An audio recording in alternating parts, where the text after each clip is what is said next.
രഞ്ജുവാണ് ടൂസംബോളിലേക്ക് സ്വാഗതം. വിദേശയാത്ര പോകുന്നത് നിർബന്ധമായിട്ട് അറിഞ്ഞിരിക്കേണ്ട കാര്യങ്ങളാണ് ഇവിടെ ഷെയർ ചെയ്യുന്നത്. ഇന്ന് പറയാനുള്ളത് ഇൻഷുറൻസിനെ പറ്റിയാണ്.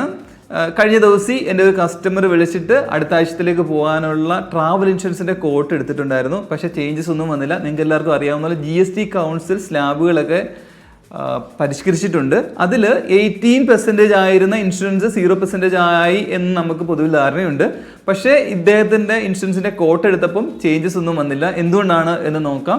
ഈ 18-ൽ 0-യിലേക്ക് സ്ലാബിലേക്ക് മാറിയിരിക്കുന്നത് ലൈഫ് ഇൻഷുറൻസും ഹെൽത്ത് ഇൻഷുറൻസ് ഇൻഡിവിജ്വൽ ആണെങ്കിലും ഫാമിലി ആണെങ്കിലും ആ ഇൻഷുറൻസുകളുടെ റേറ്റുകൾ മാത്രമാണ് മാറിയിരിക്കുന്നത്. അല്ലാതെ ട്രാവൽ ഇൻഷുറൻസിൻ്റെ റേറ്റ് മാറിയിട്ടില്ല. അതുകൊണ്ടാണ് അദ്ദേഹത്തിൻ്റെ കോട്ട് എടുത്തപ്പോൾ മുമ്പ്, അതൊരു 4 മാസം മുമ്പ് ആൾ ട്രാവൽ ചെയ്യാൻ പോയപ്പോഴുള്ള റേറ്റുമായിട്ട് ഒരു വ്യത്യാസം വരാത്തത്. അപ്പോൾ നിങ്ങൾ ഇൻഷുറൻസ് എടുക്കുമ്പോൾ ഓൺലൈനായിട്ടാണെങ്കിലും നമ്മളെപ്പോലുള്ള ട്രാവൽ ഏജൻസി വഴിയാണെങ്കിലും ഇൻഷുറൻസ് എടുക്കുമ്പം ശ്രദ്ധിക്കേണ്ടത് ചേഞ്ചസ് ഒരു റേറ്റിലും വന്നിട്ടില്ല.